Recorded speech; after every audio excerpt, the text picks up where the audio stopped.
Doctor ইউনূসকে তোমরা চিনো না বাবা? প্রথমে আসাই কয় হাসিনা আমাকে 2 বার চুবড়া বার করে, আমি মরা না যাই পদ্মা নদী 2 বার চুবড়ে চুবড়ে। এই কথা যে লোকটা বলতেছে তাই সহজে ছাড়বি? সুযোগ দিছে একটু ধর ধর, একটু ধর, ধরার পরে শিলা কলা খাইস না রে, শিলা কলা খাইস না রে, তুই কলা শিলা খা। কথা খেয়াল করছেন? শিলা থসে খাস না রে বাবা, মাছি পড়িছে, মশা পড়িছে, ধুলাবালি পড়ছে, বা খাস না রে, তুই কলা লিয়া শিলা খা। আমার কথাটি বুঝতে পারছেন? ব্রয়লার মুরগি খাস না রে, দেশি মুরগি খা। ধরে কোন কথা ঠিক কি? মুরগি না খেলে কি হবে? ব্রয়লার খানো না। দেশি দেখছেন, আপনাকে দেখলে মারবে তো, আপনি তাকায় দেখেন আঁধরা ফাঁধরা সব ফৌরে দেওয়া ঢাকা। হাই রে ভাই, আপনার কাছেও থাকবি না, দৌড় মারবি সব ঢাকা। আর ব্রয়লার মুরগি গেলে ওটি করে শালা আঁধরা ফাঁধরা সব বাইর করে তোছে। তোর কথা ঠিক কি? যুবক যারা এখনো বিয়ে করনি বাবা, ভাবিয়া করিও কাজ, করিয়া ভাবিও না। অনেক ছেলে বিয়ে করার পর থেকে বউ নিয়ে শেরপুর বাসায় থাকে, বাপ মা এই ফুলবাড়িতে কান্দে, বাপ মার দিকে খেয়াল করে না। ধরে কোন কথা ঠিক কি না? বউতে কানের মধ্যে কি ঢুকে দিছে। সম্মানিত মা বোনেরা, পর্দার অন্তরালে বসে বসে যারা আলোচনা শুনতেছেন, আপনাদেরকেও শুভেচ্ছা জ্ঞাপন করে এই মুহূর্তে জিজ্ঞাসা করতেছি, আপনারা সকলে কেমন আছেন? আলহামদুলিল্লাহ রাব্বিল আলামিন। জি আলহামদুলিল্লাহ, খুব ভালো। আর মাহফিলের কোনো অনুমতি লাগে না। বদরশি শেরপুরে ঢুকবে, কেউ বাধাও দিতে পারবে না। আয়, এখন আমি ডাকি আয়। তো এইরকম পরিবেশে খারাপ থাকার কোনো কথা না, আলহামদুলিল্লাহ। তবে আমরা আরো ভালো থাকবো। কখন? আমরা কিন্তু মুজিবের বাংলাদেশ দেখছি, জোরে কারণ ঠিক কিনা? আমি দেখছি, আপনার অনেকে হয়তো ছোট ছোট ছেলে ফেলে তারা দেখেনি। আমরা জিয়ার শাসনও দেখছি, আমরা এরশাদ চাচার শাসনও দেখছি, আমরা বেগম খালেদা জিয়াকে দেখছি, হাসিনাকে দেখছি, তারপরে ভোরসোরের 16 বছর দেখছি। জোরে কোন ঠিক না? সব দেখা আমাদের শেষ। এখন আগামীতে দেখবো আমরা আল্লাহর কোরআনের বাংলাদেশ। জোরে বলেন। খালি কোরআনের ওয়াজ শুনলে হবে না, বাস্তবে আল্লাহর কোরআনটা কি এইটা আমাদের দেখা দরকার। জোরে কোন ঠিক কিনা? আমি গোরস্থানকে লক্ষ্য রেখে পবিত্র কোরআনের একটা আয়াত তেলাওয়াত করছি। এই আয়াতের শেষে বলা হয়েছে, লা তামুতুন্না, মৃত্যুবরণ করো না, ইল্লা ওয়া আনতুম মুসলিমুন, যতক্ষণ তোমরা মুসলমান না হবে। মুসলমান হয়ে যদি আমরা মরতে চাই, বর্তমানে যে পরিবেশে আমরা চলতেছি, এই পরিবেশে মরা গেলে মুসলমান হয়ে মরা খুবই কঠিন। মুসলমান নাম নিয়ে মরতেছি, কিন্তু মুসলমান হয়ে যে মরতেছি তার কোনো গ্যারান্টি। আমরা মুসলমান হয়ে মরার গ্যারান্টি যদি চাই, আল্লাহর আইনের বিকল্প কোনো রাস্তা নাই। এই জন্য আল্লাহ বললেন, আমাকে যারা বিশ্বাস স্থাপন করেছ, ইয়া আইয়ুহাল্লাযীনা আমানু, আমাকে যারা বিশ্বাস স্থাপন করেছ। আমরা সবাই আল্লাহকে বিশ্বাস করি, করি না? যখন করি কি করি না? সাহাবীরা জিজ্ঞাসা করলেন, হুজুর বিশ্বাসটা কি? লা ইলাহা ইল্লাল্লাহ মুহাম্মদ রাসূলুল্লাহ বললি কি বিশ্বাস? আল্লাহ রাসূল বললেন, ইকরার বিল লিসান, জবানে বলতে হবে লা ইলাহা ইল্লাল্লাহ। এটা বলা কিন্তু কঠিন না। এটা যুদ্ধের সময় অনেক হিন্দুরাও পর্যন্ত বলেছে। অনেক হিন্দুরাও লা ইলাহা ইল্লাল্লাহ জিকির করছে, কারণ পাকিস্তানে আর্মি দেখলে ভয়ের ঠেলায় লা ইলাহা ইল্লাল্লাহ, লা ইলাহা ইল্লাল্লাহ। এখন আর্মিরা কইছে বিলকুল ঠিক হয়, ঠিক হয়, ঠিক হয়। আমার এলাকার এক হিন্দু বলেছে মুসলমানের কলমার দাম আছে। আমি বললাম আপনি হিন্দু হয়ে কলমার দাম কেমনে বুঝলেন? বলে যুদ্ধের সময় বুঝেছি। এই কলমা করার কারণে আর্মিরা গুলি করে নাই। আমি বললাম দাদা, শুধু কলমা মুখে রাখার কারণে আর্মির গুলির থেকে যদি বাঁচতে পারেন, তাহলে এই কলিমা যদি কলিজার মধ্যে জায়গা দিতেন, তাহলে জাহান্নামের আগুন থেকে আল্লাহ আপনাকে বাঁচায় দিবে। কলিজার মধ্যে জায়গা দেওয়াকে বলা হয় তাসদিক বিল জেনান।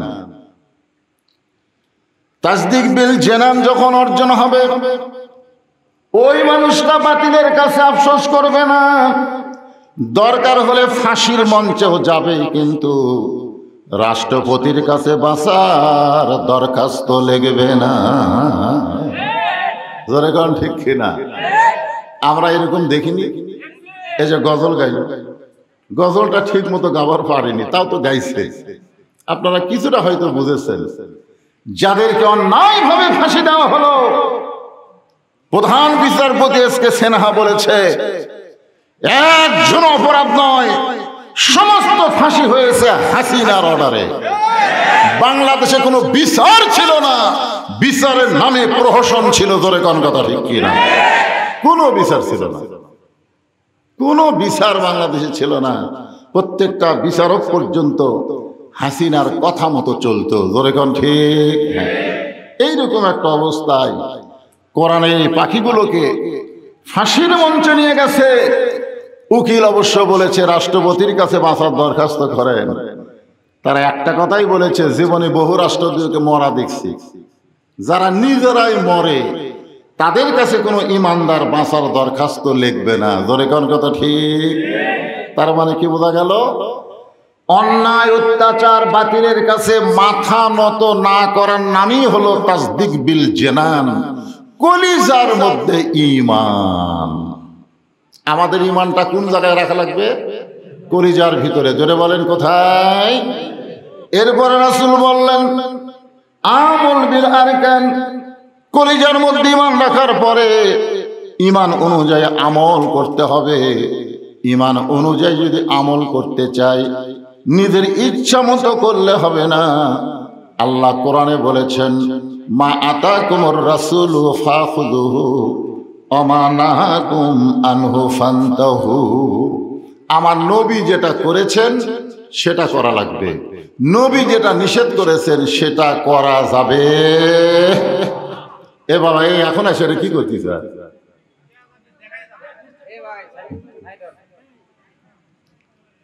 খুব খেয়াল করবেন, আল্লাহর কোরআনে আল্লাহ বলতেছেন নবী যেটা করেছেন সেটা করা লাগবে, নবী যেটা করেনি সেটা করা যাবে? আজকে নবীর করা বাদ দেয় নিজেরা আমরা অনেক কিছু করতেছি আর মনে করতেছি এটাই ইসলাম। এটা ইসলাম না। ইসলামটা একটা সীমানার মধ্যে থাকতে হবে। সীমানা খুব খেয়াল করবেন, সীমানার ভিতরেই ইসলামকে চর্চা করতে হবে। সীমানাটা কি? আত্তাকুল্লাহ। খুব খেয়াল করবেন, সীমানাটা হচ্ছে কার ভয়? আল্লাহর ভয়। জোরে বলেন কার ভয়? আরো জোরে। আল্লাহর ভয়টা কেমনে করবেন? আল্লাহরে তো আমরা দেখতে পাই না, আল্লাহর ভয়টা কেমন এটা দেখার জন্যে, আল্লাহর ভয় দেখার জন্য হযরত ওমর অর্ধ পৃথিবীর খলিফা হওয়ার পরেও ছদ্মবেশে মদিনার অলি গলি ঘুরতেছেন।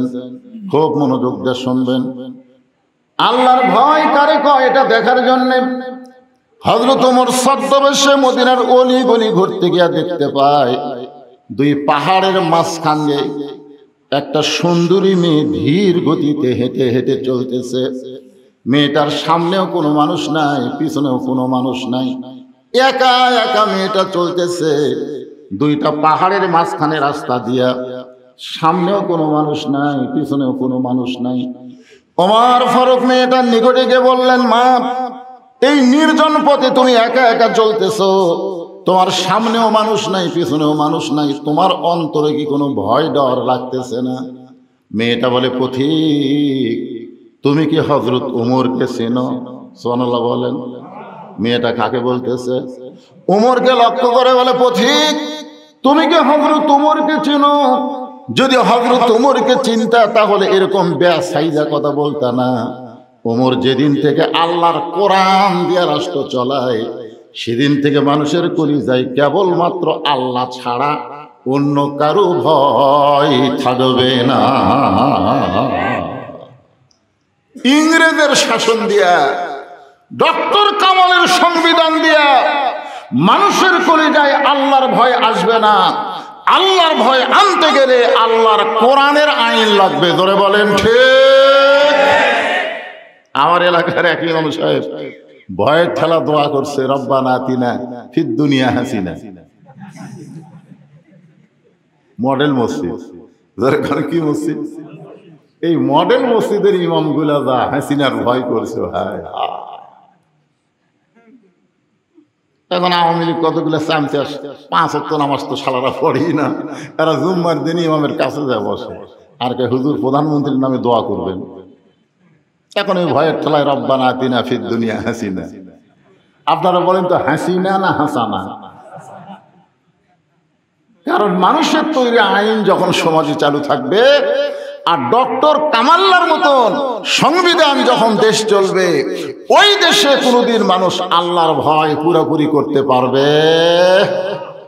মেয়েটা বলতেছে পথিক, যেদিন থেকে হযরত ওমর আল্লাহর কোরআন দিয়ে রাষ্ট্র চালায় সেদিন থেকে এই কলিজার ভিতরে আল্লাহ ছাড়া অন্য কারো ভয় থাকবে না। আমার মায়েরা যারা পর্দার অন্তরালে তারা শোনেন, সেদিন ষোড়শী নির্জন পথে যাবে, কোনো জন কটু কথা কবে না, পথে আর প্রান্তরে সম্পদের মোহে পড়ে খুনা রাহাজানি হবে না। সবাই বলবেন যদি মেনে চলি কোরআন। জোরে কোন? যদি মেনে চলি কোরআন আর রাসূলের বিধান, সকলেই শান্তিতে থাকবে। বাংলার আকাশে যেদিন কলেমার পতাকা উড়বে। 90% মুসলমানের দেশে আল্লাহর কলেমার পতাকা উড়ুক, এটাকে আপনারা চান? কারা কারা চান? 2 হাত তুলে আমার আল্লাহরে দেখান। লিল্লাহি তাকবীর। হাত নামা। দেখছি তো সবুজের মধ্যে লাল, দেখেন না? এখন দেখব সবুজ পতাকার মধ্যে কালো কালি দিয়া লা ইলাহা ইল্লাল্লাহু মুহাম্মাদুর রাসূলুল্লাহ। ওমর ফারুক বললেন, মা তুমি যে ধীর গতিতে চলতেছ আমার মনে হয় তোমার ভিতরে কোনো দুঃখ লুকে আছে, কারণ তোমার হাঁটা দেখে বুঝতেছি তুমি যে ধীর গতিতে হাঁটতেছ। আমার মনে হয় তোমার ভিতরে কোনো দুঃখ লুকে আছে। মেয়েটা চোখের পানি বের করে হলো, পথিক আমি আসলেই একজন দুঃখী নারী। আজকে 6 দিন হলে হযরত ওমরকে আমি খুঁজে বেড়াই। আমি আসলে একজন কি নারী? আজ কয়দিন হলে হযরত ওমরকে আমি খুঁজে বেড়াই। ওমর ফারুক চমকে উঠছে, কারণ যেদিন থেকে হযরত ওমর খেলাফতের দায়িত্ব পাইছে সেদিন থেকে দুঃখী মানুষ তাকে খুঁজবে না, তিনি দুঃখী মানুষকে খোঁজার দায়িত্ব নিয়েছে। জোরে বলেন ঠিক? জামাত ইসলামের আমির সিলেটে গিয়ে কি বলছে? যে আমরা আপনাকে সাহায্য করবার আইছি নাই, আপনাদের সাথে আমরা দেখা করবার আইছি। জোরে কোন ঠিক কি না? যেটা দিচ্ছি এটার নাম হলো বিনিময়। একজন ভাই আর একজন ভাইকে বিনিময় দিবে, সাহায্য করতে আসি নাই, আপনাদের সাথে দেখা করতে এসেছি। এটাই হলো একজন ইসলামী নেতার চরিত্র। জোরে কোন কথা ঠিক কি না? ভাগ্য ভালো আমরা একটা নেতা পাইছি বাংলাদেশে ভাই, যার কথা শুনে কলিজা ভরে ভাই। জোরে কোন ঠিক কি না? আওয়ামী লীগেরা পর্যন্ত মোসর তাও দিছে, আমাকে ক্ষমা করে দিবে।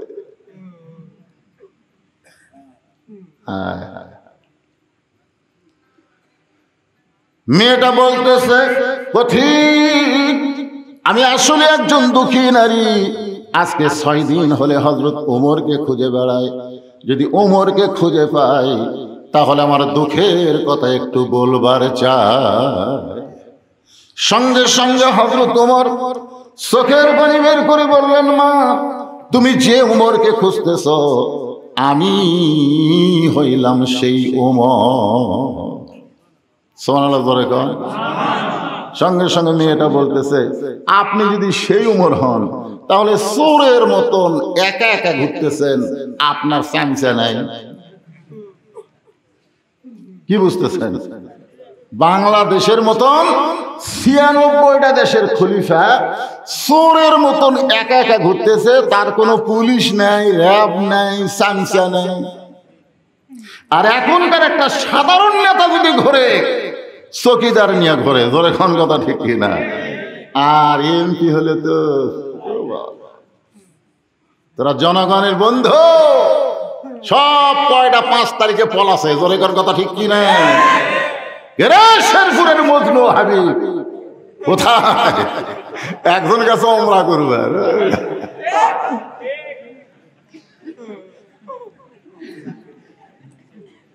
ভাইজান, এরা নেতা নয়, এরা মানুষের রক্ত চোষা। ধরে বলেন কথা ঠিক কিনা?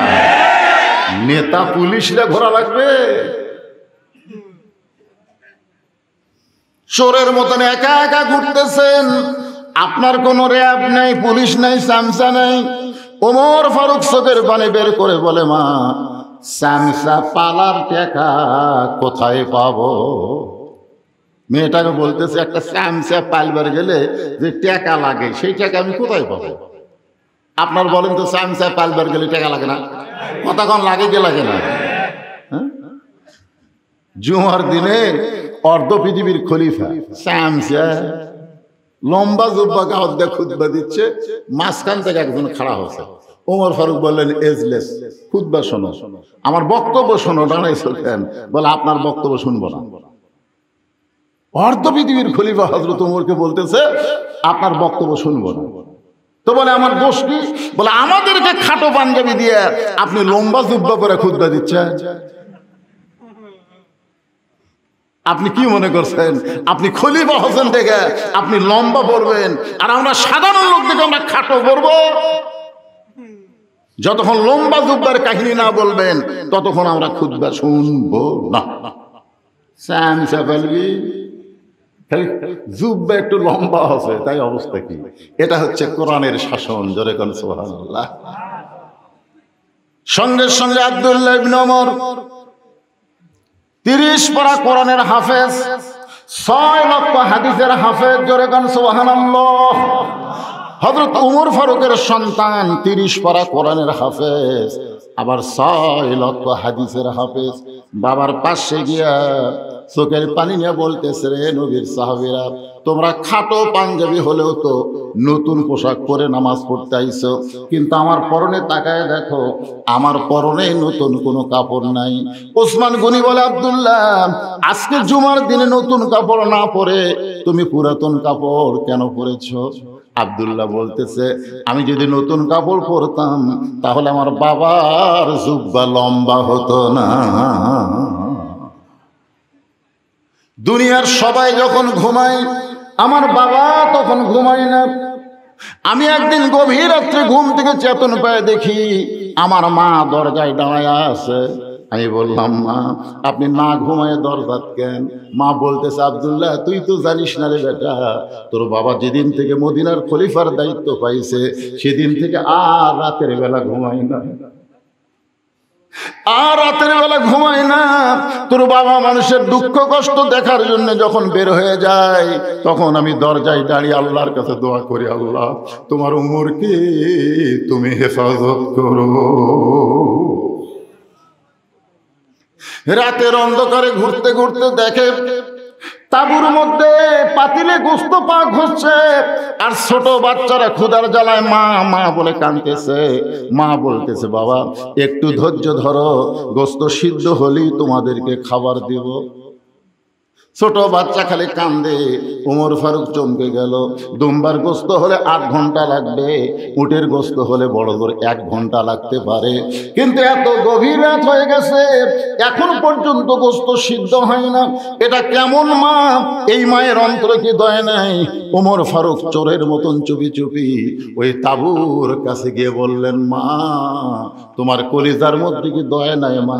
তোমার বাচ্চা ক্ষুধার জ্বালায় কান্দে, আর এখন পর্যন্ত তোমার গোস্ত সিদ্ধ হয় না। মেয়েটা বলে, পথিক রে, তুমি রাস্তা দিয়ে যাচ্ছ, চলে যাও, আমার দুঃখের কথা শুনে তোমার লাভ নাই। আমার বাড়ি হলো ইয়ামিন দেশে, আমি শুনতে পাইছি খলিফা এমন কোন জায়গা নাই যে জায়গায় চাবুকের আঘাত লাগে নাই। আজকে আমির হামজা ওয়াজ করতে করতে বলে, আমি কাউরে চিনি না। ওয়াজ করতে করতে বলে, আমি শূন্যের উপর বসে আছি, তার সামনে নিজের লোক যায়, আমি তো চিনবার পাই না। কেন পাই না? কারণ 3টা বছর তাকে এত নির্যাতন করেছে। শুধুমাত্র কোরআনের কথা বলার কারণে, হক কথা বলার কারণে মামুনুল হককে এত নির্যাতন করেছে। জেলের মধ্যে চেয়ারে বসে তাকে হাজরা দেওয়া লাগছে। তোরে বলেন ঠিক কিনা? শিবিরের একটা সভাপতিকে 55 দিন রিমান্ডে নিয়েছে, এত নির্যাতন করেছে। অপরাধ একটাই, তারা ঈমানকে গ্রহণ করেছে। ঈমান গ্রহণ করার কারণে সকালবেলা 3টা করে চাবুক, বিকালবেলা 3টা করে চাবুক। আমার দেহের এমন কোনো জায়গা নাই যে জায়গায় চাবুকের আঘাত লাগে নাই। আমির আল মুমিনিন, আমি রোমের জেলখানার মধ্যে বন্দী ছিলাম। আপনি যখন রোম পারস্য দখল করছেন, তখন আপনি ঘোষণা করে দিলেন, যখন মুসলমান কোন রাষ্ট্র দখল করবে, ওই রাষ্ট্র তখন আল্লাহর কোরআন দিয়া চলবে। সুবহানাল্লাহ বলে। আর আল্লাহর কোরআন দিয়ে রাষ্ট্র চললে সেই রাষ্ট্রে কোনো জেলখানার দরকার হবে। সমস্ত জেলখানার দরজা মুক্ত করে দিলেন। আমি রোমের জেলখানা থেকে মুক্ত হয়ে আজকে 6 দিন হলে পাহাড়ের মাঝখানে ঘুরতেছি। যদি আপনারা দেখা পাই, তাহলে আপনার কাছে এই দুঃখী মেয়েটা একটু আশ্রয় চায়। ওমর ফারুক বললেন, মা আমি তোমাকে আশ্রয় দিবার পারবো না, তবে আল্লাহর কোরআন তোমাকে অধিকার দিয়েছে। সুবহানাল্লাহ বলেন। আপনারা বলেন তো, মুসলমানের অধিকার আল্লাহর কোরআনে আছে না নাই? যেদিন কোরআনের সমাজ চলবে, সেদিন একটা গরিব, বিশ্বাস করেন, গরিবেরা তা শান্তি পাবে ভাই। একটা গরিব ধনীর বাড়ি যাওয়া লাগবে না। আমার কথাতেই খেয়াল করেন, যেদিন এই কোরআন দিয়ে বাংলাদেশ চলবে, আপনারা যারা গরিব আছেন, আপনারা খালি দরজা খুলে বসে থাকবেন, খালি দরজা খুলে চেয়ারে বসে থাকবেন। একটা গরিব ধনীর বাড়ি যাওয়া লাগবে না, বরং প্রত্যেকটা ধনীরা গরিবের বাড়ি আসা ফরজ হয়ে যাবে। ধরে কোন কথা ঠিক না? তোর 2.5 টাকা গরিবক না দিলে কি খবর আছে? কোরআন দিয়ে যখন রাষ্ট্র চলবে, 1 নম্বর শর্ত হলো আকামুস সালাত, 2 নম্বর আতাও যাকাত। আগে নামাজ কায়েম করো, তারপরে যাকাত কায়েম করো। ধরে কোন কথা ঠিক না? 1 লাখ টাকা যার আছে, 2,500 টাকা গরিবের কাছে আসবে। 1 কোটি টাকা যার আছে, তার খবর কি? এইরকম এক ব্যাগ টাকা দেয়, এক ব্যাগ টাকা ঘুরতেছে 6 দিন, 7 দিন গরিব নেই। যেটি টাকা দেওয়ার যায় দরজা বন্ধ করে। গরিব কয়, মাফ করো ভাই, আল্লাহ আমার এই করে ফয়সালা করছে, ওমা মিন দাব্বাতিন ফিল আরদি ইল্লা আলাল্লাহি রিজকুহা। ভাই যাকাতের টাকা আমি খাবো না ভাই। ওই 6 দিন হলে, 7 দিন হলে ঘুরতেছে, একটা লোক যাকাত দেয় না। দেখেন, আল্লাহর কাছে কান দেয়ার, আল্লাহ তুমি হাত গরিব করো, আল্লাহ এই ধনী হয়ে আমি বিপদত পড়ছি, আর কত ঘুরবো? ঘুরতে ঘুরতে মরুভূমি এলাকায় যায়, দেখে গাছের ছায়ে একজন বস্তা মাথার দিয়ে ঘুম করতেছে। বেয়া গেল, মনে করছে যাকে গরিব পাইছি রে, তাই নিয়ে সালাম মারছে, আসসালামু আলাইকুম। বস্তাওয়ালা লাভ ধরে, আলহামদুলিল্লাহ। ভাই তোকে সালাম দিলাম, তুই আলহামদুলিল্লাহ করিস কেন? 15 দিন হলে 1 বস্তা টাকা নিয়ে ঘুরতেছি, গরিব নাই। তোকে দেখে আল্লাহ শুকুর আদায় করছি, টাকার বস্তাটা লেত। হায় হায়, কি অবস্থা রে! আমি ঘুরি 7 দিন, ই ঘুরে 15 দিন, গরিব। আল্লাহর কোরআন দিয়ে যখন বাংলাদেশ চলবে, বাংলাদেশে কোনো গরিব থাকবে না। আল্লাহ রহমত বরকত দিয়ে গোটা বাংলাদেশে বরকতে পরিপূর্ণ করে দেবে। জোরে কোন কথা ঠিক না? আমরা গরিব, যেই দেশের আকাশ দিয়ে পাখি উড়ে গেলে, পায়খানা করলে, মাটি পড়লে 7 দিন পর একটা গাছ হয়।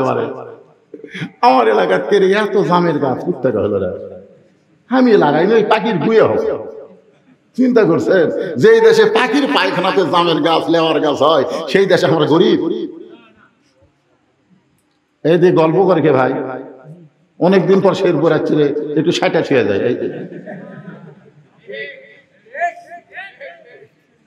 কি মন খারাপ করতেছেন? দবির ভাই যে কথাগুলো বলে, কষ্ট করে বলে, বহুদিন আগ থেকে শুনতেছি, খালি কোরআনের ওয়াজ শুনে আর কোরআন শুনবো না। আগামীতে আমরা আল্লাহ কোরআনের বাংলাদেশ দেখবো। জোরে কোন কথা ঠিক কিনা? খালি আলিম গুলো এক হলে হয়, এই শালার আবার এক হবার চাই না। জোরে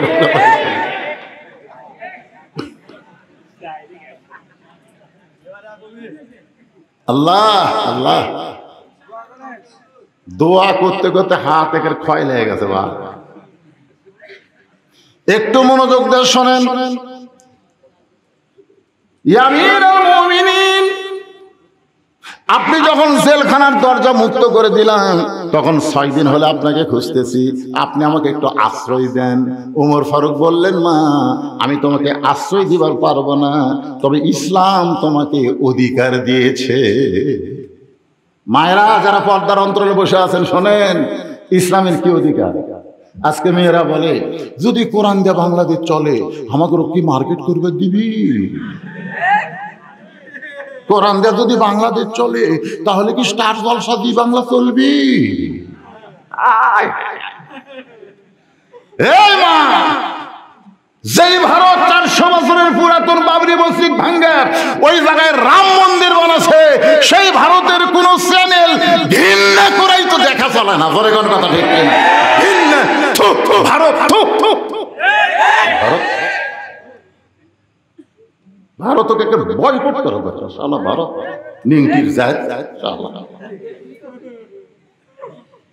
আমাদের কলজার মধ্যে হাত দিয়ে 400 বছরের পুরাতন মসজিদ ভাঙ্গে ওরা রাম মন্দির বানাচ্ছে, আর ওর কে চ্যানেল স্টার জলসা দি বাংলা আমাকে মায়েরা দেখে, ঘৃণা করে না? মায়েদের অধিকার একটু খেয়াল করবেন। ওমর ফারুক বললেন, মা এই মুহূর্তে তোমার অধিকার হলো, তোমার বয়স কত?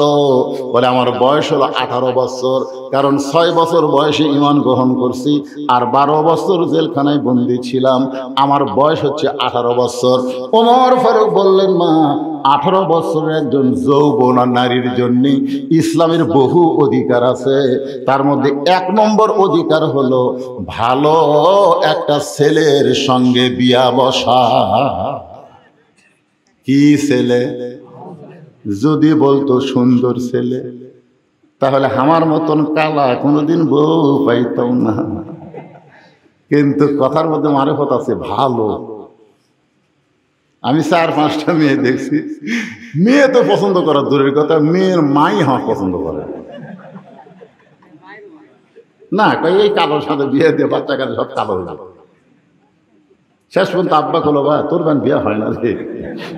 আব্বা আপনি নিজেই যাই দেখেন, যে মেয়ের বাপ রাজি হবি আমার কথা শুনে, তাই সাথে আমি আর দেখবো না। দেখছেন, আমার শ্বশুর বুঝলো যে ছেলেটা ভালো। কালো দেখেনি রে, ভালো দেখেছে, ভালো দেখে আমার সাথে বিয়ে দিছে। এখন মেয়েটি সুখী আছে, সুখে নাই? এই জন্য ওমর ফারুক বললেন, মা 1 নম্বর অধিকার হলো ভালো একটা ছেলের সাথে বিয়া বসা। ভালো, যেই ছেলে মহারানা নগদ দিবে, বিমান নিবে না, ওইটাই হলো ভালো ছেলে। জোরে কোন কথা ঠিক? এখন আপনাকে শেরপুরের খবর কি? ভালো আছে? মহারানা দেওয়া কি ফরজ? জোরে কোন মহারানা দেওয়া কি ফরজ? আর ডিমান্ড নেওয়া কি হারাম? জোরে কোন ডিমান্ড নেওয়া কি? যেই ছেলেটা মহারানা ফরজ নগদ দিবে, ডিমান্ড নেবে না, এমন একটা ভালো ছেলের সঙ্গে তোমার বিয়া বসা প্রথম অধিকার, কারণ তোমার বয়স হচ্ছে 18 বছর। ওমর ফারুক বললেন, মা তোমার কোনো অভিভাবক নাই, তুমি ভালো ছেলের খবর কোথায় পাবা? আমি তোমাকে একটা ছেলের খবর দেই, দেখো তো ছেলেটা পছন্দ হয় কিনা। ওমর ফারুক বললেন, ছেলেটার বয়স হলো 22 বছর। মনোযোগ দিয়ে শুনবেন, বয়স কত? ছেলেটার নাম হলো আব্দুল্লাহ। 30 পারা কোরআনের হাফেজ, 6 লক্ষ হাদিসের হাফেজ। বাপের নাম হলো আব্দুল্লাহ, লম্বাই হলো 5 ফুট 6 ইঞ্চি। এই ছেলেটাকে যদি বিয়ে করিস মা, তাহলে তোর জীবনটা বড় শান্তিময় হয়ে যাবে। মেয়েটা বলতেছে, আমিরুল মুমিনিন, আপনি আমারে কইলেন একটা ভালো ছেলের সঙ্গে বিয়ে বসা। আপনি কিন্তু আমাকে বলেছেন ভালো একটা ছেলের সঙ্গে বিয়ে বসা, তাহলে আপনার আব্দুল্লাহর চাইতে ভালো কোনো ছেলে কি দুনিয়াতে নাই? ওমর ফারুক বললেন, মা, আমার 2 চোখে আমার আব্দুল্লাহর চাইতে ভালো কোনো ছেলে চোখে পড়ে না। মেয়েটা বলতেছে, আমিরুল মুমিনিন, আমার কাছে ভালো একটা ছেলের খবর আছে। ছেলেটার মায়ের নাম হলো ফাতেমা, বাবার নাম হলো হযরত আলী, নানার নাম হলো মুহাম্মদ রাসূলুল্লাহ, আর ছেলেটার নাম হইল হোসাইন। এখন আপনি বলেন, আপনার আব্দুল্লাহ ভালো না হোসাইন ভালো? এই দুইটার মধ্যে কোনটা ভালো? ওমর ফারুক বললেন, মা, আমার আব্দুল্লাহর চাইতে 100 গুণ হোসাইন ভালো। মেয়েটা বলতেছে, হোসাইনের মতন ভালো ছেলে থাকতে আপনার আব্দুল্লাহর সঙ্গে বিয়া বসবো কেন? ওমর ফারুক মেয়েটাকে আশ্রয় দিয়া এক দৌড়ে হযরত আলীর বাড়ির দরজায় সালাম দিলে হযরত আলী দরজা খুলে দেয়। আমিরুল মুমিনিন, খবর কি? বলে, তোমার হোসেনের জন্য একটু ঘটকালি করবার চাই। আলী বলতেছে, আপনার মতন মহান ব্যক্তি যদি ঘটকালি করে তাহলে মেয়ে অবশ্যই ভালো হবে। ওমর ফারুক বলে, মেয়েটার 1 নম্বর গুণ হলো, ইন্নাল্লাযীনা ক্বালু রাব্বুনাল্লাহু সুম্মা ইসতাকামু তাতানাজ্জালু আলাইহিমুল মালাইকা আল্লা তাখাফু ওয়া লা তাহজানু ওয়া আবশিরু বিল জান্নাহ লিল্লাহি। ওমর ফারুক মেয়েটার 1 নম্বর গুণ আল্লাহর কোরআন দিয়ে তেলাওয়াত করে শোনালেন। মেয়েটার 1 নম্বর গুণ হলো 6 বছর বয়সে ঈমান গ্রহণ করে তাকে নির্যাতন করেও ঈমান হারা করতে পারে নাই। মেয়েটার 2 নম্বর গুণ, সকালবেলা 3টা চাবুক, বিকালবেলা 3টা চাবুক সহ্য করেছে, এরপরেও ঈমান হারা হয় নাই। মেয়েটার 3 নম্বর গুণ হলো, আমার আব্দুল্লাহর সঙ্গে বিয়ে দেবার চাইলাম, কিন্তু মেয়েটা আমার আব্দুল্লাহরে পছন্দ করে না। ওমর ফারুক বলতেছে, আমিরুল মুমিনিন, এমন একটা মেয়ে যদি হোসেনের বউ হয় তাহলে আমার জীবন ধন্য হবে, আমার হোসেনের জীবনটাও আল্লাহ ধন্য করে দিবে। ওমর ফারুক বললেন, আলী রে, আমার ঘটকালে আল্লাহ কবুল করেছে। এই বলে হযরত আলীর সঙ্গে যখন কোলাকুলি করে, এমন সময় হোসেন ঘর থেকে বের হয়ে সালাম দে, বলে, মুরব্বী, আপনার 2 জন যেভাবে কোলাকুলি করতেছেন মনে হয় বিয়ে আপনারাই করবেন। আপনারা বলেন তো, হযরত উমরের রাগ কম না বেশি? অত্যন্ত রাগী মানুষ, কিন্তু রাগ না করে বললেন, হোসাইন, আমি তোমার মুরব্বী, তোমার বাবাও তোমার মুরব্বী, আমরা 2 মুরব্বী মিলে যদি কোনো কাজ করি তুমি কি সেইটা গ্রহণ করবে না? হোসাইন বলতেছে, বিয়ার ব্যাপারে মুরব্বী সলবি। এই ছেলেরা খুব খেয়াল করবা, বিয়ার ব্যাপারে কিন্তু মুরব্বী চলবে না। আমার এলাকার এক বুড়ে 10-15টা বউ দেখছে, এখন মধ্যে বেড়াক বিয়ে করার পারেনি। আমি গেলাম, কে চাচা, খবর কি? দেখতেছি বা এ পর্যন্ত কয়টা দেখছেন? বলে 10-15টা দেখছি। কিভাবে দেখছেন? লাড়িয়া ছাড়া দেখছি, লাড়িয়া ছাড়া দেখছি, কিন্তু মাথা লাড়ে, চুল লাড়ে, লাড়তে লাড়তে বুড়ে লুচ্চা হয়ে গেছে। ধরে কোন কথা ঠিক কেন? ওই বেড়াক বিয়ে করাবি, ওই আরো লাগবি, আরো লাগবে। হোসেন বলতেছে, আপনি আমার মুরব্বী, আমার বাবাও মুরব্বী, আপনাদের 2 মুরব্বীকে আমি জানি, সম্মান করি, কিন্তু আসল মুরব্বী হিসাবে কেবলমাত্র আমার নানাকে আমি মানি। নবী ছাড়া অন্য কাউরে মুরব্বী মানা যাবে না। মিয়ারে হক, হকের মাপকাঠি একমাত্র আল্লাহর নবী। জোরে কোন কথা ঠিক? কথা কন না কেন? কথা কন না কেন? আপনি আমার মুরব্বী, আমার বাবাও মুরব্বী, আমি জানি, সম্মান করি, কিন্তু আসল মুরব্বী হিসাবে আমার নানাকেই শুধু আমি মানি। আমার নানা ছাড়া অন্য কেউ মানার মতো নাই। এই জন্য আল্লাহ কোরআনে বললেন, মা তাকুমুর রাসূলু ফাখুযুহু ওয়া মা নাহাকুম আনহু ফান্তাহু। ওমর ফারুক বলে, হোসেন তুমি কি বুঝাবার চাও? হোসেন বলতেছে, আমিরুল মুমিনিন মনে কষ্ট নিয়েন না, একদিন আমি স্বপ্নে দেখলাম নানা ঘরের মধ্যে আরাম করতেছে। আমি এখন দরজা দিয়া বললাম, নানু ভাই আমি হোসেন একটু আপনার কাছে যাবার চাই। আমার নানা বলতেছে, খবরদার এখন দরজা খোলা যাবে না, আমি জান্নাতে আরাম করতেছি। আমি হোসেন চমকে গেলাম, ভাঙ্গা ঘরের মধ্যে আমার নানা শুয়ে আছে, আর নানা কয় জান্নাতে আরাম করতেছি। আমি জানলার ফাঁক দিয়ে তাকায় দেখি নানির উরাতকে বালিশ বানায় আমার নানা শুয়ে আছে। আমি রাগ করে বললাম, নানা ভাই নানির উরাতকে বালিশ বানায় শুয়ে থাকলে কি জান্নাতে থাকা যায়? নানা বললেন, হোসেন রে তুই ছোট্ট মানুষ, বুঝবি না, তোর নানির মতন বউ যদি কেউ ঘরে পায় ওই ঘরটা আল্লাহর জান্নাত হয়ে যায়। তোর নানির মতন বউ যদি কেউ ঘরে পায় ওই ঘরটা আল্লাহর জান্নাত হয়ে যায়। আমিরুল মুমিনিন আমি হোসেন সেই দিন থেকে সিদ্ধান্ত নিয়েছি, বিয়ে যদি করতে হয় আমার নানার মতো একটা বিয়ে করব। আমার বড় ভাই হাসান বিয়ে করার পর থেকে গোপনে গোপনে কান্দে। আমি একদিন হাসানকে বললাম, হাসান ভাই আপনার মুখ সব সময় ভার দেখি, চোখের মধ্যে পানি, ব্যাপার কি? আমার ভাই বলে, তুই ছোট, তোকে বলা যাবে না। আমি পিছনে পিছনে ঘুরিয়ে বলি, হাসান ভাই আপনার চোখের মধ্যে পানি, মুখটা ভার, কারণটা কি বলবেন না? হাসান বলে, হোসেন যে কাউরে বলিস না, তোর ভাবি আমার কলজার মধ্যে আগুন জ্বলায় দিচ্ছে। তোর ভাবির নাম হলো জায়দা, অত্যন্ত খারাপ মহিলা। তো আমার ভাই হাসান বিয়ে করার পর থেকে কাঁদতেছে। আমিও বিয়ে করার পরে কাঁদবো না, ভাবিয়া করিও কাজ করিয়া ভাবিও না। যে যুবকের এখনো বিয়ে করনি বাবান, ও বাবা শিলা কলা খাইস না রে, শিলা কলা খাইস না রে, তুই কলা শিলা খা। কথা খেয়াল করছেন? সিলে থসে খাস না রে বাবা, মাছি পড়িছে, মশা পড়িছে, ধুলাবালি পড়ছে, বা খাস না রে, তুই কলা লিয়া সিলে খা। আমার কথাটি বুঝতে পারছেন? ব্রয়লার মুরগি খাস না রে, দেশি মুরগি খা। ধরে কোন কথা ঠিক কি? মুরগি না খেলে কি হবে? ব্রয়লার খানো না। দেশি দেখছেন, আপনাকে দেখলে মারবি তো, আপনি তাকায় দেখেন আমরা পাঁচরা সব ফৌরে দিয়ে ঢাকা।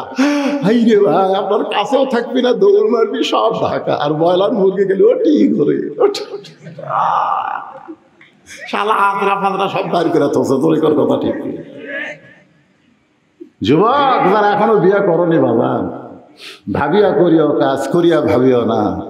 অনেক ছেলে বিয়ে করার পর থেকে বউ নিয়ে শেরপুর বাসায় থাকে, বাপ মা এই ফুলবাড়িতে কান্দে, বাপ মার দিকে খেয়াল করে না। ধরে কোন কথা ঠিক কি না?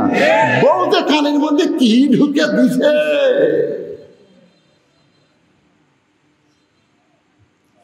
হোসাইন বলতেছে, বিয়ে যদি করতে হয় আমার নানার মতন বিয়ে করব।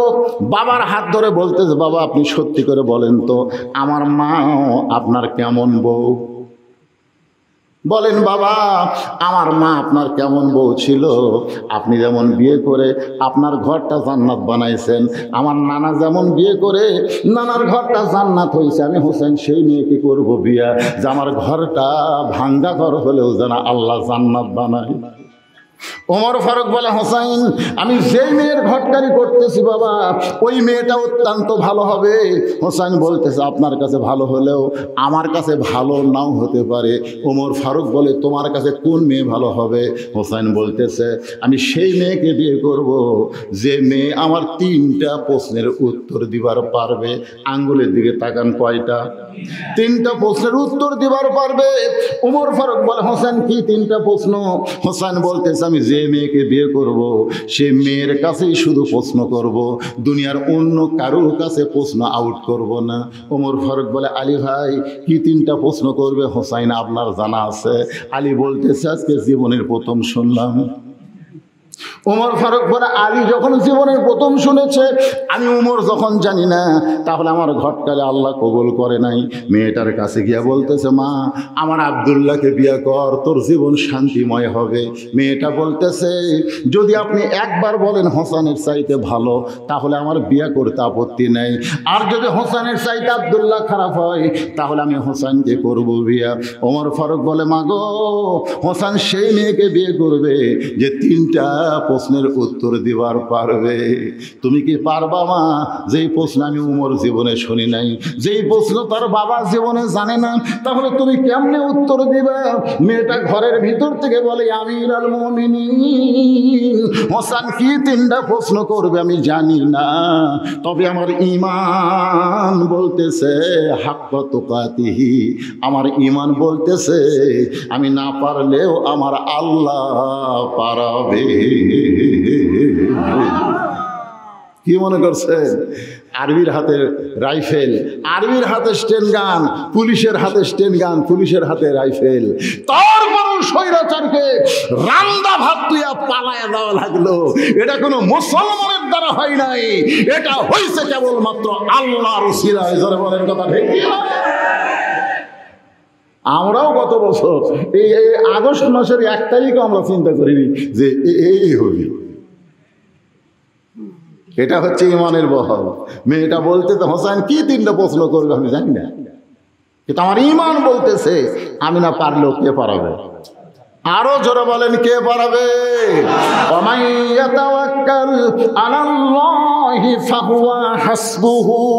আল্লাহর প্রতি যখন কোনো বান্দা তাওয়াক্কুল করবে, আল্লাহ বলে আমি তোমার জন্য যথেষ্ট হয়ে যাব। আবার মোবাইল কল রেকর্ড ফাঁস হয়, আমি আশেপাশে আছি, শর্ট করে ঢোকম, আজকে আবার দেখতেছি ভারতের থাকা চলতেছে না, শর্ট করে ঢুকে আর হচ্ছে না।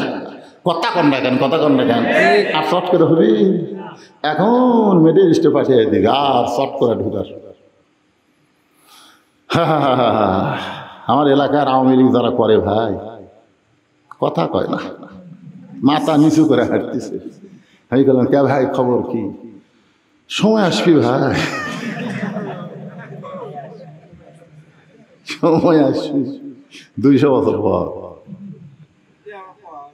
কারণ আমাদের ছেলেরা জেগে গেছে, মুক্তিযুদ্ধের নামে যে ভুয়া মুক্তিযোদ্ধা 54,000 বাড়াছে, জনগণ বুঝবার পারছে আসলে শেখ মুজিবুর রহমান যুদ্ধে অংশগ্রহণ করে নাই, তিনি স্বাধীনতাও চাই নাই, পাকিস্তানে পালায় ছিল। মেজর জিয়ার ঘোষণায় বাংলাদেশ স্বাধীন হয়ে গেছে। জনগণ কথা দেখে না, আমাদের ছেলেরা বুঝিছে। মুক্তিযোদ্ধার দোহাই দেয়া ভালোই মারছে। সময় আসতেছে, আমরা হুজুরা কম জানি না, আস্তে আস্তে সব ফাঁস করে দেবো। ধরে কোন কথা ঠিক কিনা? একদিনই সব হবি। তাই আল্লাহর বান্দার একটু মনোযোগ দেন। ওমর ফারুক এক দৌড়ে হযরত আলীর বাড়িতে। আলী বলতেছে, এখনই কানতে কানতে গেলেন, আবার কেন আইলেন? বলে তারিখ করব। হয়তো আলী বলে, কিসের তারিখ? বলে বিয়ার তারিখ না, হোসেন যে 3টা প্রশ্ন করবে তার উত্তর দেওয়ার তারিখ। আলী বলতেছেন, যেই প্রশ্ন আমি শুনি নাই, আপনিও জানেন না, সেই প্রশ্নটার উত্তর মেয়েটা কেমনে দিবে? উমর ফারুক বলতেছেন, আলী রে, ইমানের বলে বলিয়ান হয়ে মানুষ যখন কথা বলে, তখন মানুষ একলা থাকে না, ওই মানুষের সঙ্গে আমার আল্লাহ থাকে। নির্দিষ্ট তারিখ মোতাবেক, একটু মনোযোগ দিয়ে শুনবেন যুবকেরা, নির্দিষ্ট তারিখ মোতাবেক ডান পাশে হযরত উমর ফারুক বসে গেছে, বাম পাশে হযরত আলী, আর মাঝখানে হোসেন রাদিয়াল্লাহু বসে। সামনে একটা চাদর দেওয়া হয়েছে, চাদরের ওই পারে ওই 18 বছরের মেয়েটাকে বসানো হয়েছে। আমার মায়েরা যারা পর্দার অন্তরালে, একটু মনোযোগ দিয়ে শোনেন মা, মরে গেলে 5 কাপড় আর খাটনি চাদর দিয়া ঢাকলে পর্দা হয় না। পর্দা করতে গেলে যৌবন বয়স থেকেই পর্দা করা হবে, পরপুরুষ যেন দেখতে না পারে। জোরে কোন ঠিক কিনা? অকরনা ফি বুয়ুতিকুন্না ওয়ালা তাবাররাজনা তাবাররুজাল জাহিলিয়াতিল উলা। আপনাকে এলাকার মেয়ে মানুষ মরলে কয় কাপড়? কথা কয় না। আবার খাটনি কি দিয়ে ঢাকে? চাদর দিয়ে ঢাকে না? মেয়ে মানুষের খাটনি কিন্তু চাদর দিয়ে ঢাকে। ফেরেশতা কয় আল্লাহ এই মেয়ে বোনের যখন জীবিত আছে গোটা ফুলবাড়ি, ফুলতলা না ফুলবাড়ি, গোটা ফুলবাড়ি ঘুরিছে, ফুলবাড়ি সব লোক এক চিনি, তো মরার পরে 5 কাপড় আবার চাদর খাটনি দিয়ে ঢাকলো কেন? তখন ফেরেশতা কয়, আল্লাহ কয় ফেরেশতা ওটার নাম হলো বাংলাদেশ রে। বাংলাদেশের মেয়েরা বাঁচতে পর্দা করে না রে, মরার পরে করে। সামনে একটা চাদর দেওয়া, চাদরের ওই পারে 18 বছরের মেয়েটাকে বসানো হয়েছে। আপনাদের কাছে আমার প্রশ্ন হলো চাদর দেওয়ার কারণ কি? আরো জোরে বেগম মমতাজ কি কইছিল? এই শালী সংসদে গেছে, যাই সদর ঘাটের গাই গাইছিল, তাই গেছিল সংসদে। সিয়াসাতটা হাদিস নাকি জানে। আজাহারির বিরুদ্ধে কথা কইছে, জোরে কথা কর না কেন? কুটি আজাহারি, ওর নাম নিতে ঘৃণা লাগে। আল্লাহ কি কথা রে, কালকে আজাহারি চলে আসছে।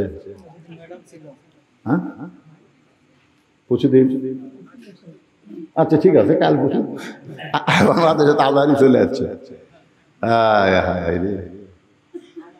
মমতাজ মমতাজ আল্লামা শফি হুজুরকে তেতুল হুজুর কথা জানেন?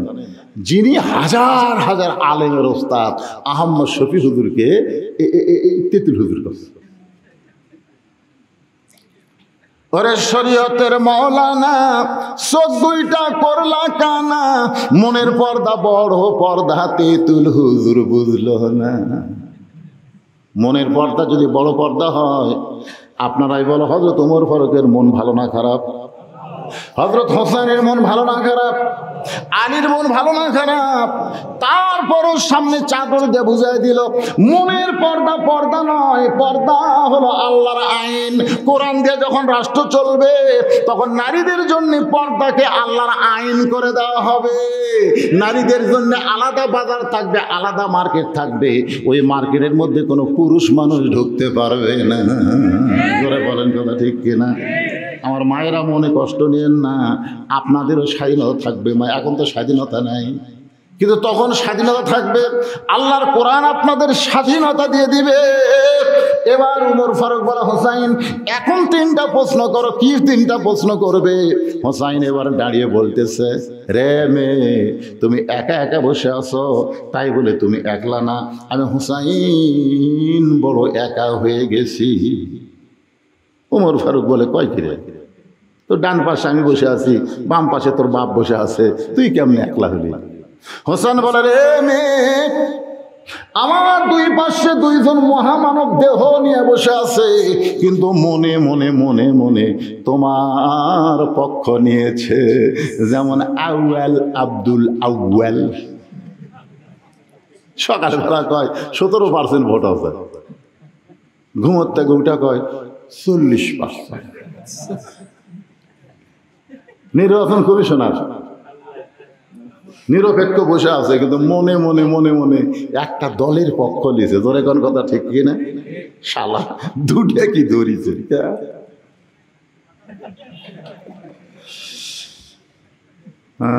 ডক্টর ইউনূস তোমরা চেনো না বাজান? প্রথম আসাই কয় হাসিনা আমাকে 2 বার চুবড়া বাড়ছে। আমি মরা না যাই পদ্মা নদী 2 বার চুবড়ে। এই কথা যে লোকটা বলতেছে তাই সহজে ছাড়বি? সুযোগ দিছে একটু ধর খবর, একটু ধরার পরে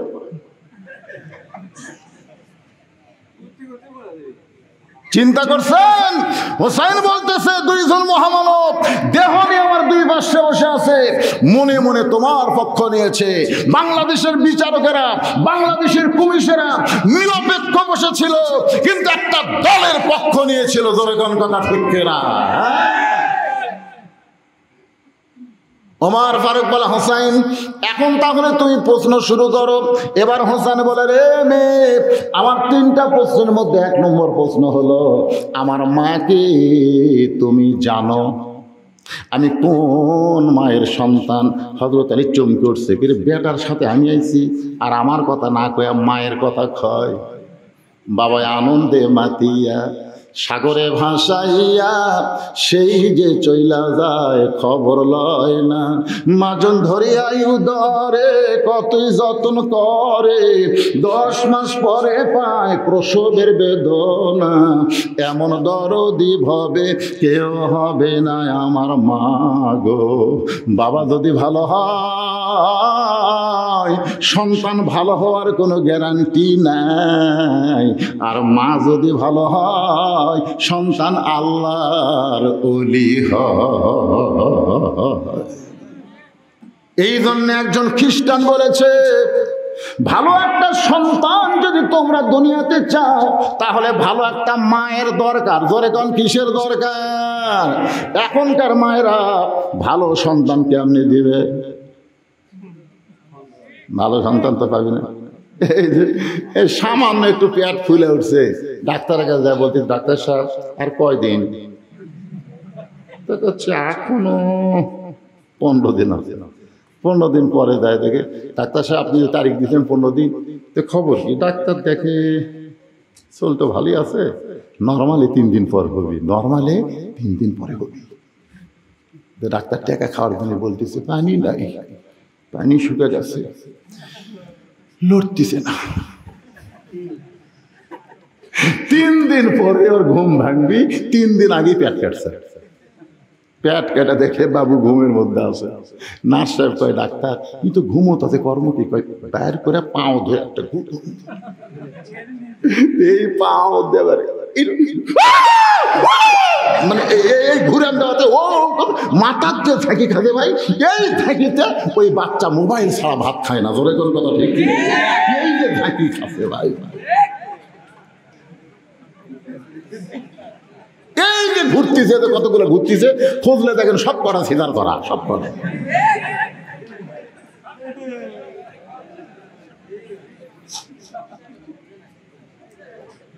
আপনারা কি কোন আমি সিজার করা? এ ভাই সিজার করা, এটি একটাও সিজার করা নাই। কি বলবো প্রসবের কথা, মা বিন সেই ব্যথা কেউ তো বুঝিবে না। মাজন ঠেকিয়া সন্তানের দায় অকালে মা মারা যায়, মাজন ঠেকিয়া সন্তানের দায় অকালে মা মারা যায়। কেন সে মায়ের ভক্তি করো না, এমন দরদি ভবে কেউ হবে না আমার মা, মা গো। হোসেন বলতেছে, রে মেয়ে আমার মাকে তুমি জানো? মেয়েটা পর্দার উপর থেকে বলে, হোসাইন আপনার মাকে আমি চিনি। যেই কইছে চিনি, ওমর ফারুক জিব্বাত কামড় খাচ্ছে। হোসেন মুসকি মুসকি হাসতেছে, আর হযরত আলীর চোখটা দর দর করে পানি পড়তেছে। উমর ফারুক জিব্বাত কামড় খাওয়ার কারণ হলো হোসেনের মা ফাতেমাকে দুনিয়ার কোনো মানুষ চিনে না, কারণ এমন পর্দানিশী তাকে দুনিয়ার কেউ চিনে। হযরত আলীর চোখের মধ্যে পানি, আমি নিজেও চিনি না। কবর দেওয়ার পরে জান্নাতুল বাকিতে কবর দেওয়ার পরে বলতেছে, আল্লাহ ফাতেমার কবরকে তুমি কবুল করে নাও। এ দোয়া করার পরে হযরত আলী তাকায় দেখে সামনে কয়েকটা পুরাতন কবর দেখা যায়। এইমাত্র ফাতেমাকে কবর দিল, সেই নতুন কবর গেল কোন জায়গায়? গোটা জান্নাতুল বাকি। হযরত আলী দৌড়ায় বলে, ফাতেমার কবর, ফাতেমার কবর। কে যেন ডাক দে, বলে আলী রে,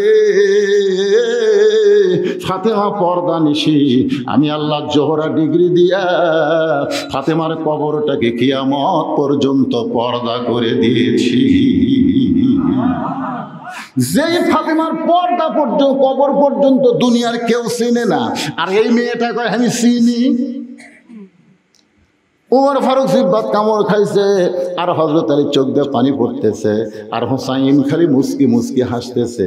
মেয়েটা কিছুক্ষণ পরে বলতেছে, ও প্রশ্নকারী, আমি যে উত্তর দিলাম হলো কি হলো না? 3 বিচারক যে কিছুই কম না। উমর ফারুক বলে, কেমনে হবে? হোসেন প্রশ্ন করেছে, আমার মাকে জানো? তুমি বললে আমি চিনি। মেয়েটা বলতেছে, হোসাইন আপনার মায়ের চোখের ভুরু জোড়া ছিল, আপনার মায়ের বাম গালে গালো একটা তিল ছিল, আপনার মায়ের থুতুনির তলে লাল একটা দাগ ছিল। আলী চিল্লায় বলতেছে, মা যা বলছিস বলছিস, আর বলিস না মা, আমাদের তিনজনের মধ্যে একজন পরপুরুষ আছে। আপনার বলেন তো পরপুরুষের নাম কি? আরো জোরে বলেন, নাম কি? যে উমর নবীর পরে নবী হওয়ার যোগ্যতা রাখে, সেই উমর যদি পরপুরুষ হয়, তাহলে মুরিদের বইয়ের কাছে পীর কোন পুরুষ? কথা কন না কেন, কোন পুরুষ? এই মাজার ভাঙ্গালিয়া কতগুলো বক্তা খালি চিল্লা চিল্লি করতেছে, কোন আল্লাহর ওলির মাজার কেউ ভাঙবে না, ওই ভণ্ডর মাজার। আমি দেখছি চিটাঙ্গে একটা মাজারের নাম হলো লেদা শাহ, কি শাহ, আর একটা মাজারের নাম হলো ঘোড়া শাহ। তাই বললাম, কে ভাই এই লেদা শাহ কেন হলো? বলে হুজুর ঘোড়া লাগিয়েছিল, সেই লাদ ঢাকে দিয়ে এর মাজার করছে লেদা শাহ। তো ঘোড়া শাহ কি? বলে ওই লাদা ঘোড়া উঠে যায় মরছে, ওই ঘোড়া কবর দেয়, এটা হচ্ছে ঘোড়া শাহ। তো তাহলে আসল শাহ কুটি, এই ঘোড়া চড়ে যায় বাড়াতে, এই হুজুর কুটি, সে হুজুর আরো 30 মাইল দূরে। তো তাহলে আসলটা থুইয়া এই লেদা শাক ঘোড়া শাক ভাঙ্গা দরকার আছে না? কথা কন না কেন? আপনারা কোন আপনাদের শেরপুরের কোন আল্লাহর মাজার কেউ ভাঙ বেড়াচ্ছে? কথা কেন ভাঙ বেড়াচ্ছে? এই লেদা শাক ঘোড়া শাক এইগুলো থেকে লাভ কি? একটু মনোযোগ দিয়ে শুনবেন। মেয়েটা বলতে, হোসাইন আপনার মায়ের চোখের ভুরু জোড়া ছিল, বাম গালে কালো একটা তিল ছিল, থুতুনির তলে লাল একটা দাগ। আলী বলতেছে, মা যা বলছিস বলছিস, আর বলিস না, একজন পর পুরুষ আছে। তুই কেমনে বলতে পারিস মা? মেয়েটা বলতেছে, মুরব্বী ওই রোমের জেলখানার ভিতরে শেরবিল কারারক্ষী সকালবেলা আমাকে 3টা চাবুক মারতো, বিকেলবেলা 3টা চাবুক মারতো। এই চাবুক মারতে মারতে এক সময় আমার গোটা দেহ ঘাও হয়ে গেল। আমি তখন বিরক্ত হয়ে বললাম, আল্লাহ আপনি আরামে বসে আছেন আসমানে, আর নবী শুয়ে আছে মদিনায়, এই রোমের জেলখানায় আমার দেখার মতন কেউ নাই।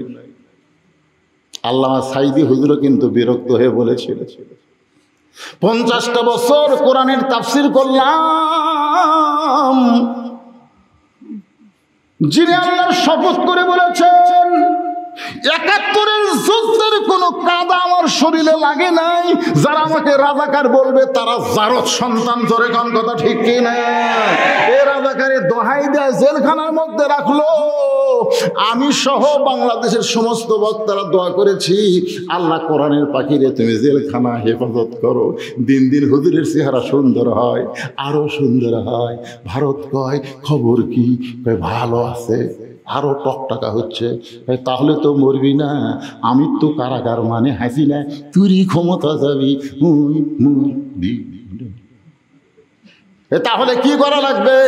বলে জেলখানা থেকে বের করে হাসপাতালে নিয়ে যাওয়া, চিকিৎসার কথা বলে, চিকিৎসার কথা বলে আল্লাহর ওলিকে নিয়ে গেল হাসপাতালে। নার্স বলতেছে, ডাক্তার একটা ইনজেকশন করার সাথে সাথে হুজুর পড়ে গেল, আর দুনিয়াতে থাকলো না। তার ছেলেদেরকে পর্যন্ত দেখতে দেওয়া হয়নি। জোরে কোন কথা ঠিক কিনা? আল্লাহর বান্দারা মনোযোগ দিয়ে কথাগুলো শুনবেন। বিরক্ত হয়ে আমি বলেছি, আল্লাহ তুমি আসমানে আরামে বসে আছো, তোমার কলেমা ধারণ করার কারণে সকালে 3টা করে চাবুক মারে, বিকেলে 3টা করে চাবুক মারে, আর নবী আরাম করতেছে মদিনায়। এই রোমের জেলখানায় আমাকে দেখার মতন কেউ নাই। মেয়েটা বলে, মুরব্বী হযরত আলীকে বলতেছে, কানতে কানতে যখন ঘুমায় গেছি, ওই ঘুমের ঘরে স্বপ্নে দেখি একটা নূরের পুতুলি আমার মাথার কাছে বসে আমার মাথায় হাত দিয়ে বলতেছে, মা নির্যাতনে তোর বড় কষ্ট রে মা, আমি তোকে সান্ত্বনা দিবার আইছি। আমি তখন বললাম, আপনি কে গো মা? আপনি কি জান্নাতের হুরি না বেহেশতের পরি? আপনি কে গো। তখন সে আমাকে জানাইলো আমি জান্নাতের হরিও না, বেহেশতের পরিও না, আমি হলাম জগৎ বিখ্যাত মা ফাতেমা। মেয়েটা বলতেছে আমিরুল মুমিনিন, ওই জেলখানার মধ্যে আমি তার মুখের দিকে তাকায় দেখি চোখের ভুরু জোড়া দেখতে পাই, বাম গালে কালো একটা তিল দেখতে পাই, থুতনির তেলে লাল একটা দাগ দেখেছি। হোসেন চিল্লায় বলে রে মেয়ে, 1 নম্বর প্রশ্নের উত্তর যেমন আশা করেছিলাম তার চাইতে 100 গুণ তুমি ভালো দিয়েছো। জোরে সরে বলেন সুবহানাল্লাহ। ওমর ফারুক বলতেছে আলী ভাই আমার ঘটকালি আল্লাহ কবুল করেছে। হোসেন বলতেছে এত সহজ না, কারণ 3টা প্রশ্নের উত্তর না দিলে আমি বিবাহ করব। জোরে কর, আরো জোরে। তাহলে আজকে ঘড়ির দিকে তাকায় দেখেন, যখন আমি স্টেজে আইছি তখন 10:30। জোরে কোন কয়টা? 10:30টায় ওয়াজ শুরু করছি, এখন বাজতেছে 10 মিনিট কম 12টা। আমি যদি আরো 8 ঘন্টা ওয়াজ করি অসুবিধা আছে? আচ্ছা, আর জয়টা পর্যন্ত বুড়া হচ্ছে দেখে মনে করছি শক্তি কমে গেছে। একটা মারে ছুঁয়েছি, একটা ওয়াজ আমি বগুড়ে মারে ছুঁয়েছি। আগে কেউ আপনাকে খেয়াল আছে যে সকালবেলা আপনাকে শেরপুর ওয়াজ করছি, সকালে ওয়াজ করছি, 8টার থেকে করছি, আবার জোহরটা করছি, আবার মাগরিবটা করছি, আবার এসব থেকে করছি, আবার রাত 12টার পর থেকেও করছি। সব ওয়াজ মিলে টাকা হচ্ছে 4000। হাই রে ঠকাছে ভাই, 17 বছর আমাকে না ঠকাছেন আপনারা। এরকম উপরে 100 টাকা লোট, ভিতরে 10 টাকা দিয়ে মোটা করে হাত চলতেছে। তখন হুন্ডাল আওয়াজ করতেছেন তো অত গুণিচ্ছেন না, কখনো থুসি তেল কিনবার যায় দেখি 290।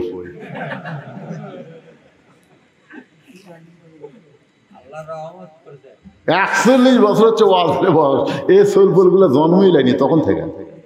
আমার দাদা আমাকে বললো নাতি রে আজকে রোমের রাজ দরবারে খেলা হবে, তুই কি খেলা দেখতে যাবি? আমি 6 বছরের ছোট্ট মেয়ে খেলা দেখতে গিয়ে দেখি একটা মানুষের 2টা চোখ কালো কাপড় দিয়ে বাঁধা, ওই মানুষের 2টা হাত রশি দিয়ে বাঁধা, ওই মানুষের 2টা পা লোহার শিকল দিয়ে আটকানো। আমি বললাম দাদা ভাই খেলা দেখার কথা বলে নিয়ে এসে আমাকে আপনি কি দেখাচ্ছেন? আমার দাদা বলতেছে না রে ওইটা একটা মুসলমানকে আমরা আটকায় রাখছি, এই মুসলমানকে নিয়ে আজকে খেলা করব। ওই যে তাকায় দেখ আগুনের চুলা দাও দাও করে জ্বলতেছে, ওই চুলের উপর একটা ডেকচিতে মনে মনে তেল, তলের আগুনে তেল টকবক টকবক করতেছে। ওই মুসলমানকে হাত পাও বাঁধা অবস্থায় উত্তপ্ত তেলের মধ্যে ফেলে দেব, মুসলমান তেলে পড়ে মরে যাবে। আজকের খেলার নাম হলো মুসলমান মারার খেলা। আমি 6 বছরের ছোট্ট মেয়ে বললাম দাদু ভাই ওই মুসলমানকে কি মাফ করা যায় না? উত্তপ্ত তেলের মধ্যে পুড়ে মারার চাইতে এই মুসলমানকে কি মাফ করা যায় না? আমার দাদা বলতেছে 100 বার মাফ করা যায়, খালি একটা বার যদি বলে আল্লাহ রাসূল মানি না, খালি বলবে আল্লাহ রাসূল মানি না, হাতের বাঁধন খুলে দিব, চোখের বাঁধন খুলে দিব, পায়ের শিকল খুলে দিব।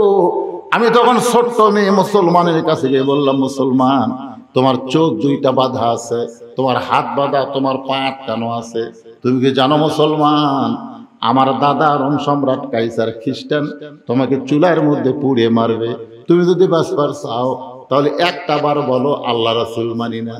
মুসলমান বলে রে ছোট্ট মেয়ে আমার চোখ বাঁধা আছে, হাত বাঁধা আছে, পা শিকলে আটকানো আছে, কিন্তু আমার মুখ বাঁধা নাই।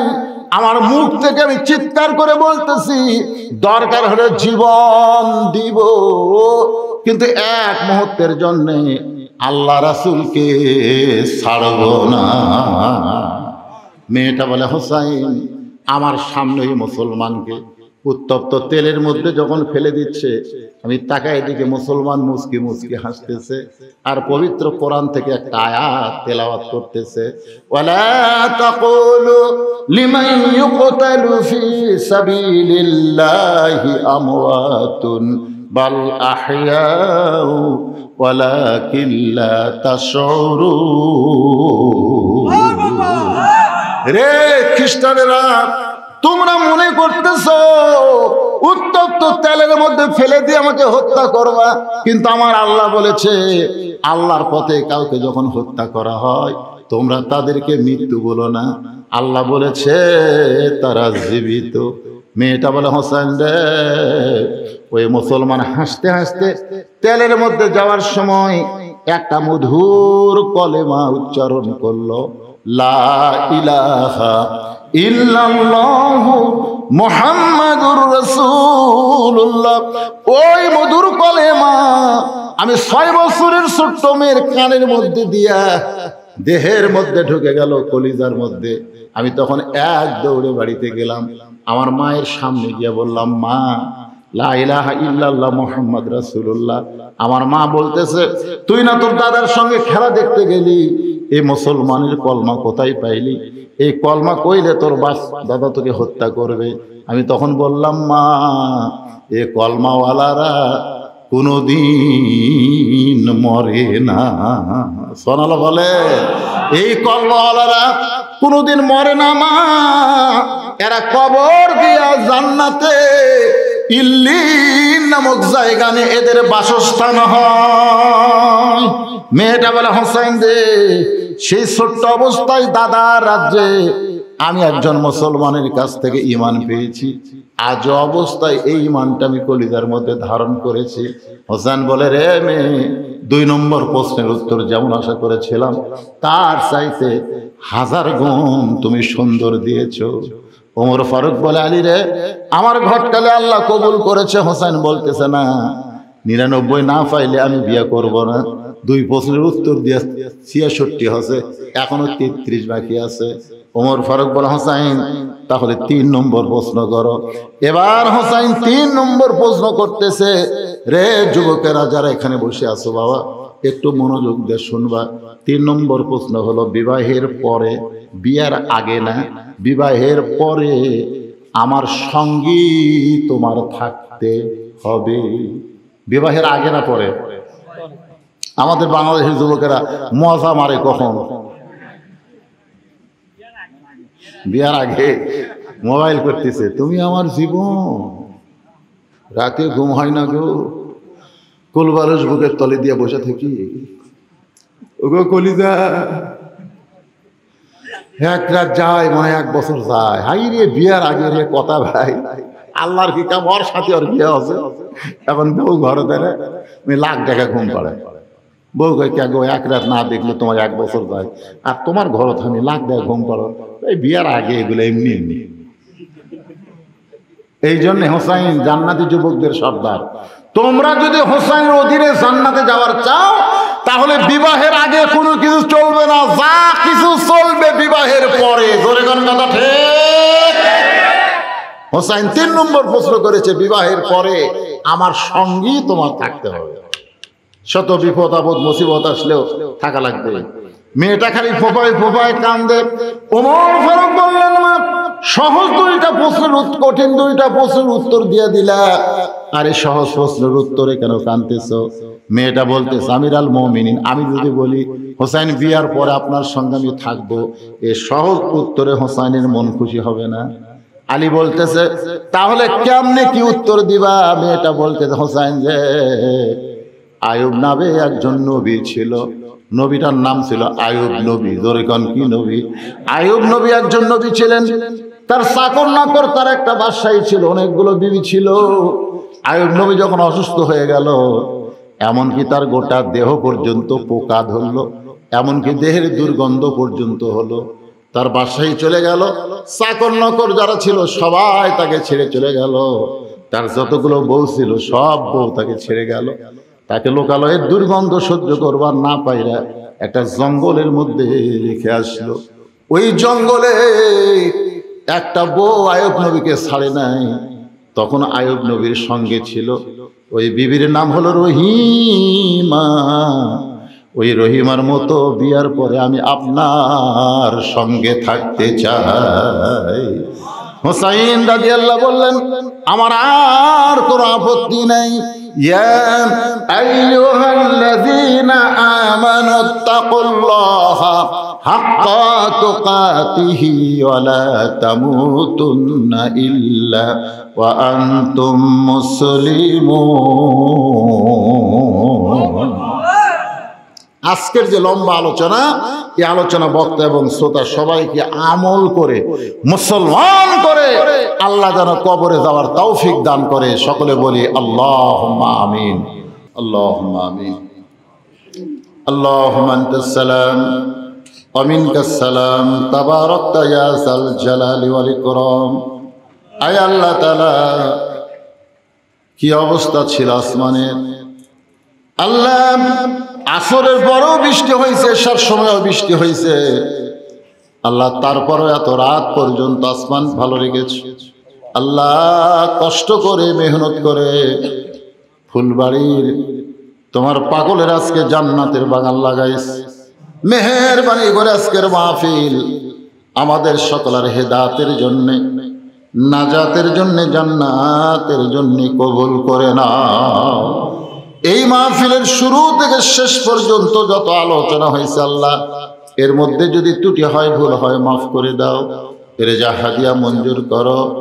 সোনার মদিনায় নবী পাকের রওজা মুবারকে আল্লাহ তুমি কবুল করে নাও। तमाम अंबिया करम, असहाबी करम, ताबिनी करम, तबा ताबिनी करम, तमाम पृथिवीर माटिर निचे যত মুমিন মুমিনা আছে আল্লাহ, সকলে আলো আফরে হাদিয়া কবুল করো। আল্লাহ, আমরা যারা হাত তুলেছি, আমাদের জনম দুঃখনী মা বাবা যাদের কবরে চলে গেছে, সকলে পড়েন রব্বির হামহুমা কামা রব্বায়ানি সগীরা। আল্লাহ, বাপ্পার কবরকে জান্নাতের টুকরা বানায় দাও। আল্লাহ, যে গোরস্থানে 6টা কবর, কবরগুলোকে জান্নাতের টুকরা বানাও। কষ্ট করে মেহনত করে যারা আয়োজন করেছে তাদের সকলকে জান্নাতি কবুল করো। পর্দার অন্তরালের মা বোনেরা আবিদা সালিহা পর্দানিয়ে কবুল করে মা ফাতেমার চরিত্র দান করো। গোরস্থানের সভাপতি, সহসভাপতি, সেক্রেটারি, কেশিয়ার সদস্য, আল্লাহ সকলকে কবুল করো। আজকের মাহফিলের সম্মানিত সভাপতি, আজকের মাহফিলের সহসভাপতি, আজকের মাহফিলের প্রধান অতিথি, বিশেষ অতিথিবৃন্দদেরকে আল্লাহ তুমি কবুল করো। আলেম ওলামাদের কবুল করো। আমি অসুস্থ, আমার মতো অসুস্থ হয়ে যারা হাত তুলেছে সকলকে সুস্থতার নিয়ামত দান করো। আল্লাহ, স্বৈরাচারীর পতন হয়েছে, আগামীতে আল্লাহ তোমার কোরআনের শুধু আলোচনা নয়, কোরআনের সমাজ আমাদেরকে দেখার তৌফিক দান করে দিও। সুবহান রাব্বিকা রাব্বিল ইজ্জাতি আম্মা ইয়াসিফুন ওয়া সালামুন আলাল মুরসালিন আলহামদুলিল্লাহি রাব্বিল আলামিন। ওয়া জাল আখিরা কালিমাতুনা ইনদাল মাউতি। সকলে পড়েন লা ইলাহা ইল্লাল্লাহু মুহাম্মাদুর রাসূলুল্লাহ সাল্লাল্লাহু আলাইহি ওয়াসাল্লাম। আসসালামু আলাইকুম ওয়া রাহমাতুল্লাহি ওয়া বারাকাতুহু।